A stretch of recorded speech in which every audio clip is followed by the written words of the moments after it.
This shocking footage emerged showing U.S. troops on the move, reportedly heading straight toward Mexico. They've agreed to put in 10,000 soldiers permanently, like forever, 10,000 soldiers at their side of the border. The president's stance is very clear. America's got a lot of cartels. They've got a lot of drugs flowing, so we want to protect our country. But this isn't just a crackdown on drugs. Intelligence suggests back-channel communications, secret deals, and a power play that could redefine control of the border. Wait until you see what's really driving this move. The leaked clip that sparked it all. Let me start this with the blunt truth. Newly leaked footage allegedly shows U.S. troops mobilizing toward the Mexican border, armed and prepared, in what insiders claim could be the most direct confrontation with drug cartels in modern history. Yes, you heard that right. The United States military, not Border Patrol, not DEA task forces, but full-scale troops are on the move. And if the whispers are true, this isn't just about patrols. It's about taking the fight directly to the cartels themselves. Already, social media is on fire with clips that appear to confirm the movement. Some are grainy, some are shaky cell phone recordings, but the message is unmistakable. Something big is happening, and the world wasn't supposed to see it this way. But here's the most shocking part. According to multiple insiders, this operation wasn't supposed to be public knowledge at all. It was supposed to stay quiet, locked down, until the first boots had already crossed the line. Instead, it has gone viral within hours, leaving officials scrambling to spin the narrative. And believe me, you're going to want to stick with this video until the very end, because we'll reveal a moment from one of those clips that, if verified, could completely change how Americans, Mexicans, and the entire world understand what's unfolding. The first viral clip surfaced barely 5 minutes ago on Twitter, uploaded by an anonymous account that has since been deleted. But the footage remains,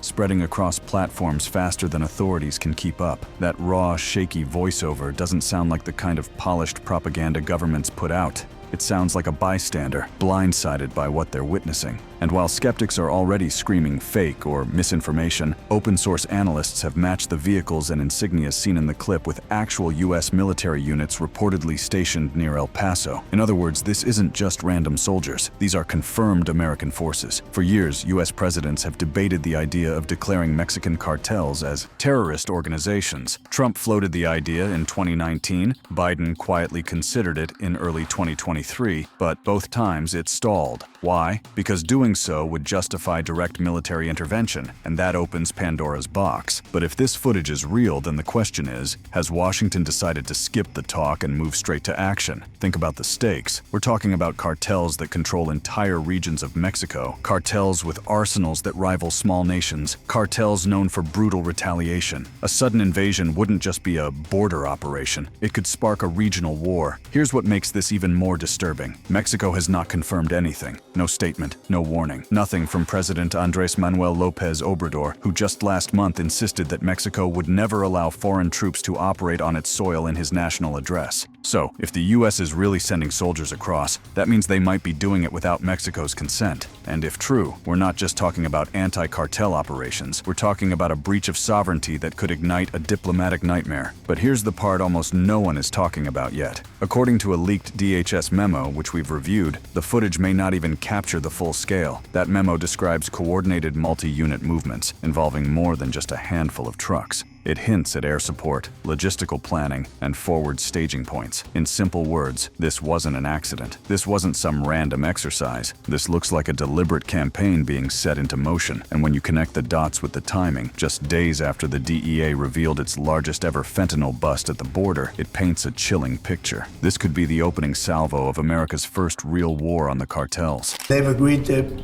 put in 10,000 soldiers permanently, like forever, 10,000 soldiers at their side of the border and stop fentanyl and illegal aliens from coming into our country. They have a big incentive to do. The announcement of Mexico's commitment to deploy 10,000 troops permanently along their side of the border represents a dramatic acknowledgement by the Sheinbaum administration of the extraordinary pressure being applied by the Trump administration. This deployment, described as permanent rather than temporary, signals a fundamental shift in Mexico's approach to border security and represents one of the largest military deployments along the U.S.-Mexico border in modern history. I'm here on the southern border of New Mexico in a newly designated military zone where over the years and even in recent months, it was a high traffic area for immigration, illegal immigration between ports of entry. The military says that it's working hand in hand to back up Border Patrol with communication at every echelon. The deployment of Stryker armored vehicles along the border represents a significant escalation in the military assets being brought to bear on border security challenges. These 8-wheeled armored fighting vehicles, originally designed for mechanized infantry operations in conventional warfare, are now being repurposed for border surveillance and interdiction missions. The presence of such sophisticated military hardware demonstrates the administration's commitment to treating border security as a military rather than purely civilian law enforcement mission. However, you'll see that there are no machine guns or anti-tank missiles while we're down here supporting Border Patrol. So here in Nogales, we're using these vehicles almost exclusively for their cameras, as well as their ability, you can see they look fairly rugged and high off the ground, to traverse some rugged terrain that sometimes Border Patrol's pickup trucks aren't able to. The specific mention of what weapons are not being deployed, machine guns and anti-tank missiles, inadvertently highlights the inherent lethality of the platforms being used for what are ostensibly non-lethal surveillance missions. The long-range acoustic device, LRAD, represents a particularly interesting example of how military technology designed for crowd control and area denial is being adapted for border enforcement operations. The technological sophistication of modern cartel operations requires equally sophisticated countermeasures, leading to the deployment of what military personnel describe as drone buster technology. They're also using what they call drone buster technology.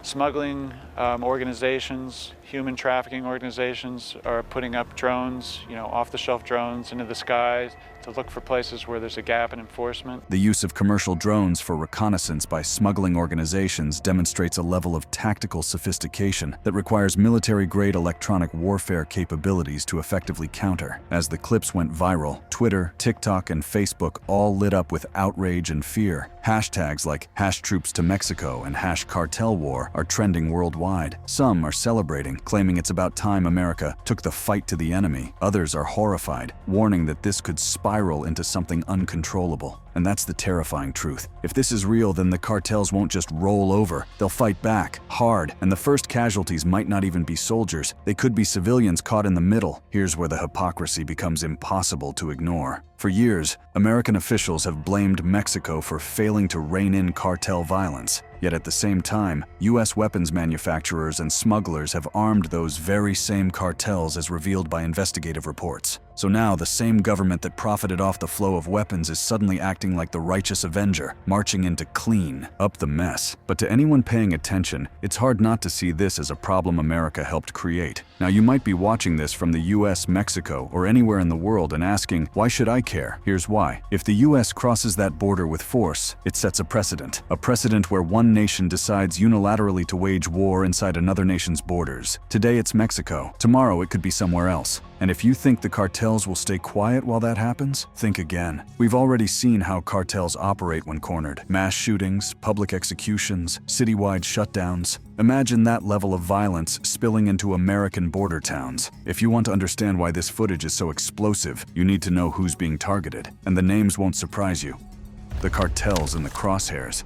They are the two most powerful, most feared criminal syndicates in the Western Hemisphere. The Sinaloa Cartel, the empire built by Joaquin El Chapo Guzman, now fractured but still dominant. Even with El Chapo locked away in the US, his sons, known as Los Chapitos, continue to run parts of the organization with a terrifying mix of brutality and sophistication. CJN, Cartel Jalisco Nueva Generación, led by the elusive Nemesio Oseguera Cervantes, better known as El Mencho. They've grown into the single biggest rival to Sinaloa, controlling routes, ports, and entire regions through sheer force. According to a leaked DHS intelligence brief, these two cartels are the primary focus of what's being described as multi-theater suppression operations. That phrase might sound clinical, but in plain English, it means military action against cartels in multiple regions at once. And that's the first major clue. This isn't about capturing a handful of traffickers. This is about shutting down cartel strongholds. Let's take you back to the history of these cartels and how they transformed America's southern border into a combat zone. The modern cartel warfare that has claimed over 350,000 lives and resulted in 100,000 disappearances by 2025 traces its origins to the late 20th century, when Mexico's role evolved from a minor player in international drug trafficking to the dominant force controlling the flow of narcotics into the United States. This transformation began innocuously enough in the 1960s and 1970s, when Mexican organizations served primarily as transporters of cocaine cocaine produced in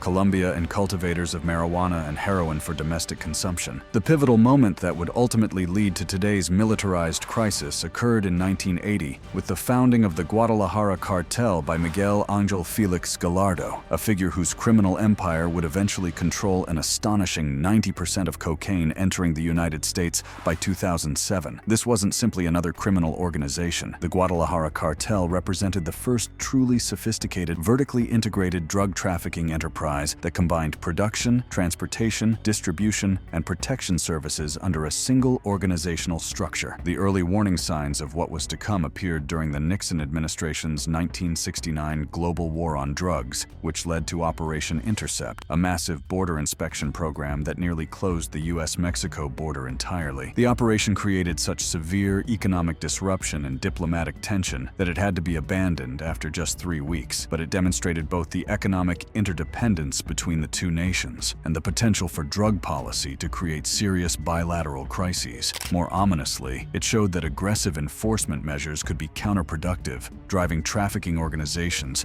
to develop more sophisticated methods and deeper corruption networks. The true scope of cartel violence and its potential to directly threaten American lives became horrifyingly clear on February 7, 1985, with the kidnapping, torture, and murder of DEA agent Enrique "Kiki" Camarena by members of the Guadalajara Cartel. This wasn't simply the murder of a law enforcement officer, it represented a direct attack on U.S. sovereignty and demonstrated that these organizations were willing to engage in acts that could only be described as terrorism against American government personnel. The brutal nature of Camarena's death, involving days of torture designed to extract information about DEA operations, sent a chilling message about the cartel's willingness to use extreme violence against anyone who threatened their operations. The fragmentation of the Guadalajara Cartel following Felix Gallardo's 1989 arrest created the organizational structure that continues to define Mexican cartel operations today, but it also initiated the territorial wars that have turned entire regions of Mexico into combat zones where civilian casualties are routine and government authority is constantly challenged. The division of the Guadalajara Cartel's territory among lieutenants created the Sinaloa, Tijuana, Juarez, and Gulf cartels, each inheriting portions of smuggling routes known as plazas that they would defend with increasing violence against competitors and government forces alike. The 1990s and early 2000s witnessed the evolution of these organizations from relatively traditional criminal groups into paramilitary forces capable of challenging Mexican military units in direct combat. The cartels diversified their operations beyond cocaine smuggling to include methamphetamine and eventually fentanyl production, while their violence became increasingly theatrical and brutal, designed not just to eliminate enemies, but to terrorize entire populations into submission. Border cities like Tijuana and Ciudad Juarez became synonymous with extreme violence as cartels fought for control of the most valuable smuggling routes into the United States. The emergence of Los Zetas in 2003 marked a qualitative change in the nature of cartel violence that directly foreshadowed today's military intervention policies. Los Zetas began as a group of elite Mexican military special forces soldiers who deserted to work as enforcers for the Gulf Cartel, bringing military training, tactics, and equipment to criminal organizations that had previously relied primarily on corruption and limited violence to achieve their objectives. The Zetas introduced systematic torture, mass executions, beheadings, and psychological warfare tactics that transformed the cartels from criminal organizations into terrorist groups by any reasonable definition of the term. The impact of Zetas methodology became horrifyingly apparent in incidents like the 2005 Nuevo Laredo conflict, where 110 people died in a single turf war as the Gulf Cartel and Zetas battled the Sinaloa Cartel for control of this crucial border crossing. The violence was so intense and the government response so inadequate that entire portions of the city became no-go zones where cartel forces operated openly and government authority effectively ceased to exist. The Morelia attacks on September 15, 2008, represent a turning point in cartel tactics that directly prefigures the current military response. Gulf Cartel operatives threw grenades into crowds celebrating Mexican Independence Day, killing 10 people and injuring over 100 in what can only be described as an act of terrorism designed to demonstrate that No civilian gathering was safe from cartel violence. This attack crossed a line from criminal violence to terrorism against civilian populations, establishing precedents that would eventually justify treating cartels as foreign terrorist organizations subject to military action. The peak years of cartel violence from 2010 to 2012 demonstrated conclusively that these organizations had evolved beyond the capacity of traditional law enforcement to control or contain. The year 2010 alone saw 15,273 drug-related deaths, while incidents like the San Fernando massacres showed that cartels were willing to engage in mass murder on a scale typically associated with warfare rather than criminal activity. Los Zetas killed 72 migrants in one massacre and later murdered 193 more people whose remains were found in mass graves, demonstrating both the industrial scale of cartel violence and their complete disregard for human life. Perhaps most significantly, the 2014 Iguala mass kidnapping, where 43 students disappeared and were later found murdered in mass graves, exposed the depth of cartel penetration into Mexican government institutions and demonstrated that these organizations had achieved a level of power and immunity that made them essentially immune to conventional law enforcement approaches. The involvement of local police in the kidnapping and murder of the students showed that cartels had not just corrupted individual officials, but had effectively captured entire government institutions. The evolution of cartel military capabilities reached a new level with incidents like the 2019 Culiacan battle, where Sinaloa cartel forces engaged Mexican military units in direct combat and forced the government to release Ovidio Guzman, son of imprisoned cartel leader Joaquin El Chapo Guzman. This wasn't simply criminal resistance to arrest. This was a military defeat of government forces by a non-state actor that demonstrated cartels had achieved effective military parity with Mexican security forces in their areas of operation. Now, how did we get here? How did an idea that has been floated for decades suddenly accelerate into boots-on-the-ground action? The answer lies in a classified meeting in Washington held just last week. Sources claim it took place inside the Eisenhower Executive Office building, just steps away from the White House. In attendance, senior Pentagon officials, Homeland Security leaders, and key figures from the DEA. The official topic on paper, border security enhancements. The real subject, according to one insider, a direct military campaign. The risk of inaction outweighs the risk of escalation, one attendee reportedly said, a statement that, if verified, suggests the U.S. has made a monumental policy shift. And here's where it gets even more chilling. The Mexican government was not present, not a single representative, not even a token observer, which means if this is true, the U.S. might have planned a cross-border operation entirely behind Mexico's back. If U.S. troops really do move against the cartels, this isn't going to be a clean surgical mission. Cartels aren't a single target. They're sprawling networks with armies of their own. And unlike conventional militaries, cartels don't play by the rules of war. We're talking about groups that have blocked entire highways with burning vehicles to trap police, ambushed convoys with grenade launchers, paraded captured soldiers through the streets as warnings. Imagine that level of chaos, not just in Mexican cities like Guadalajara or Culiacan, but spilling into border states like Texas, Arizona, and California. And remember, cartels aren't just in Mexico. Their networks stretch into every major U.S. city, which raises the terrifying possibility, if attacked on home soil, would cartels retaliate inside the United States? Let's be honest here. This entire situation reeks of hypocrisy. For decades, Washington has wagged its finger at Mexico, blaming it for cartel violence, corruption, and the flow of drugs. But what rarely gets acknowledged is the American demand for those drugs and the American supply of weapons that fuel the cartels. An investigation in 2022 revealed that 70% of cartel weapons were traced back to U.S. sources. That means the same government now sending soldiers into Mexico has, for years, allowed the weapons trade to thrive across its own border. So what does this really look like? It looks less like justice and more like a government cleaning up a mess it helped create by lighting another fire. What makes this even more dangerous is the domino effect. If the U.S. declares open war on cartels, what happens next? Does Mexico cooperate, or does it resist, calling it a violation of sovereignty? Do other Latin American nations take sides? Do cartels form alliances with each other, rivals uniting against a common enemy? We've already seen glimpses of this. In 2019, rival cartels in Guerrero temporarily joined forces to attack a military convoy. If that can happen on a small scale, imagine what could happen now. The hidden agenda behind the operation.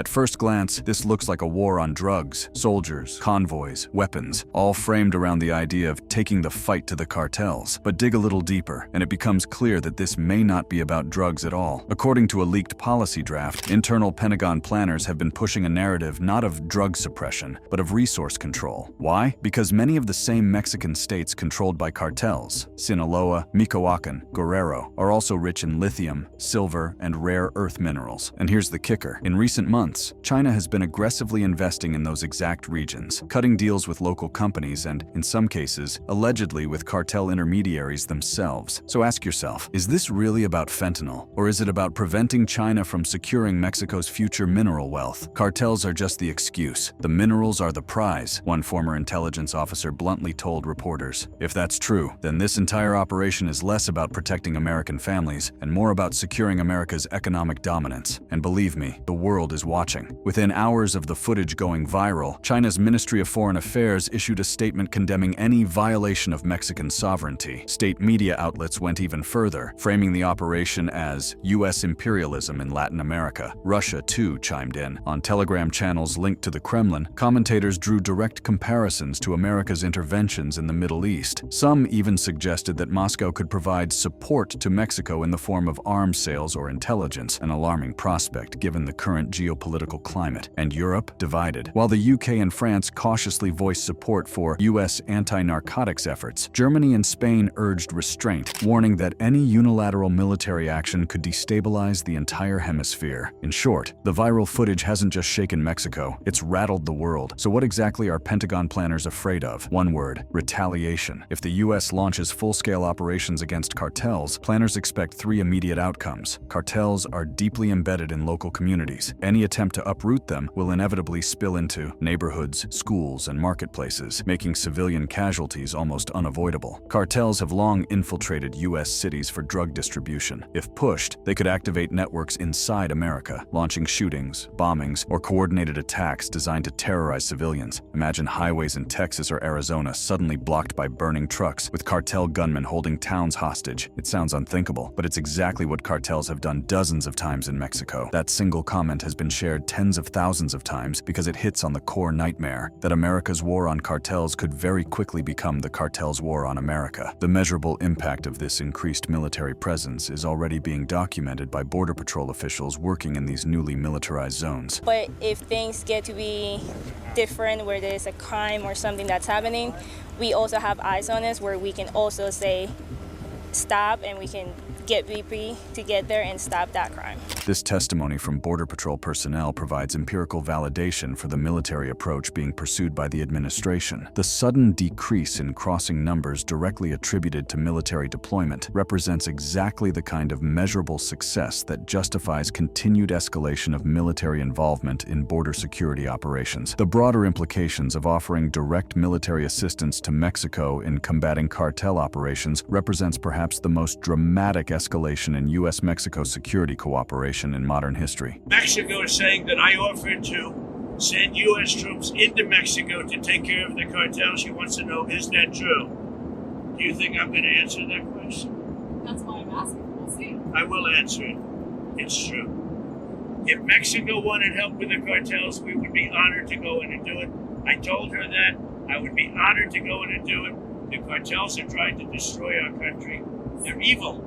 She's so afraid of the cartel she can't walk. And here's what makes all of this truly heartbreaking: the civilians caught in the middle. In Mexico, communities already live under the shadow of cartel rule. Farmers pay taxes to cartels. Shopkeepers live in fear of extortion. Parents worry their children could be kidnapped or forced into the trade. Now, with U.S. troops reportedly preparing to move in, those same civilians could find themselves trapped in an even deadlier crossfire. On the U.S. side, families in border towns like Laredo, El Paso, and Brownsville are suddenly asking themselves, what happens if the fighting spills across? Already, local mayors are demanding answers, with one even warning: this could put our communities directly in harm's way. If all of this feels familiar, it should, because we've seen this playbook before, and the ending is almost always the same. Take Vietnam. It began innocently enough with military advisors sent to help stabilize a fragile government. No official war declaration, no public talk of a massive campaign, just support. But before long, advisors turned into troops. Troops turned into battalions, and America found itself trapped in a decades-long war it could neither win nor easily escape. Over 58,000 American lives lost, millions of Vietnamese dead, and to this day, the scars of that conflict still haunt U.S. policy. Then there was Afghanistan. The story was eerily similar. It began as a focused mission, a hunt for al-Qaeda in the wake of 9/11s. Officials promised it would be swift, targeted, and decisive. But as the years passed, the mission shifted, expanded, morphed into nation-building. 20 years later, after spending trillions of dollars and losing thousands more lives, America left in chaos, handing the country back to the very Taliban they had once vowed to eliminate. And who can forget Iraq? The justification this time was weapons of mass destruction. Quick, clean, surgical, that's what we were told. But the WMDs were never found, and what followed was a quagmire of insurgency, civil war, and terror groups that spread far beyond Iraq's borders. The war destabilized an entire region, created ISIS, and left a trail of destruction that still reverberates today. Do you see the pattern? Each time the story starts the same way. Limited action, clear objective, quick mission, a small push, we're told, nothing more. And yet, each time it ends the same way too, with chaos, bloodshed, political fallout, and the nagging question of whether it was ever worth it. Now, the United States may be writing the first chapter of yet another war. The only difference? This time the battlefield isn't halfway across the world. It's right on America's own doorstep, in Mexico, a country deeply intertwined with U.S. trade, culture, and family ties. And that's what makes this even more dangerous. Because if the lessons of Vietnam, Afghanistan, and Iraq tell us anything, it's this. Once America steps into a fight of this scale, stepping back out is never as simple as promised. Here's the sobering reality. As of this moment, nothing has been officially confirmed. The Pentagon has refused to comment. The White House has remained silent. Mexico has issued no statements. And yet, the viral footage is undeniable. Troops are moving, weapons are loaded, something is happening. So what are we left with? A terrifying question. Is the U.S. on the verge of launching a war on cartels inside Mexico? And if so, at what cost? Because if history has taught us anything, it's this. Once the first shot is fired, there is no going back. What do you think? Could this really mark a turning point in the U.S.-Mexico border conflict? Or is it just another flare-up? Share your thoughts in the comments below.